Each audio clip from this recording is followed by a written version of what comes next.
we'll jump right back into Artemiidae, a creature's docking station underwater world. I'll unpause it here just so we can jump right back into the action. And as a quick reminder, this is the second generation of Norns. There are also some Grendels around, and they're starting to grow up, so we will see if we have any interesting things happen during this chapter. And we'll just kind of visit everybody. So far, Scallop Spinacia is a very interesting little Norn. Her head looks like it's a little closer to her body. She doesn't really have a neck there, and her arm kind of pops out of her face, but it works. She gets around, and she seems very happy. You can see a lot of the other ones down here. If we head on back to the ones that I actually kind of skipped over in the beginning, there's a lot of purple mixed in here, and again, I'm using some Color True genetics. And we had a very active purple Norn in the first generation. So that explains why we have so much purple during this generation. We have another interesting mix up here. This little guy towards the top of the screen. Looks like he is a mix between a Color True Pearl Mermaid Norn and a Reef Glider. And that's also what Scallop Spinacia is. We have a lot of Norns in here. And we can kind of head on over in this direction and meet some more of the Grendels. These are Artemia Grendels. And as another reminder, these are safe Grendels for Norns. Creatures 3 in Docking Station has some rather violent Grendels who are very dangerous and can kill Norns very easily, but these ones are safe, so they're fine around here. And who do we have over here? We actually have some activity on this side of Artemia Sea for the first time since last generation. We can see a few of them kind of growing up down over here.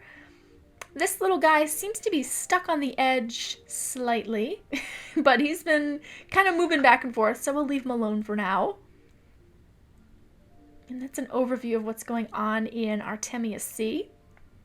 We'll hop right through our teleporter right here to see what's going on in the deep abyss. Can meet some of our Norns down here. A lot of them look very similar because they're coral reef Chi-Chi Norns. However, you can see a few mixes are in this bunch.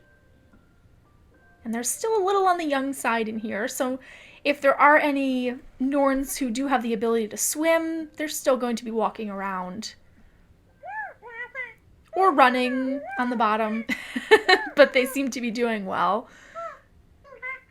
You can kind of pick out the mixes because they have some more unique coloring, and they might even look different. For instance, this green lady right here.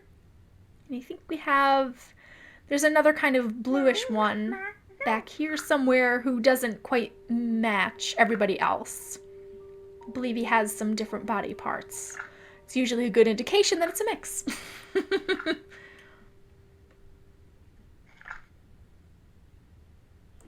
So it's kind of nice and quiet in here, which is very good for Norns. And everybody seems to be quite friendly. No slapping, but if for some reason we have missed some of that, we can head on over here to the past seas. And we can meet some of our Banshee Hydralisks, who amazingly seem to be doing okay. This guy is actually an elder, it looks like. We can find out real quickly. Let's take a look at you. And he doesn't look too happy. He is old, 3 hours and 6 minutes. He's suffered enough, though. I believe he was... He was the target of some slapping before.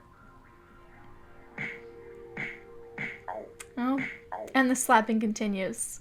We'll leave them there and head back to Artemia Sea, which is colorful and nice and quiet. We have another older Grendel in here. I believe in the last video I was trying to find him, and it was quite obvious because he's the only one that actually is using one of the marks right now.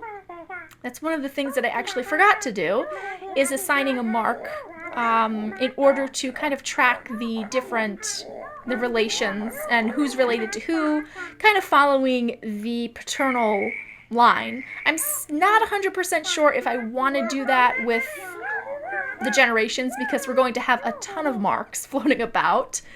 But we'll see what happens with those. You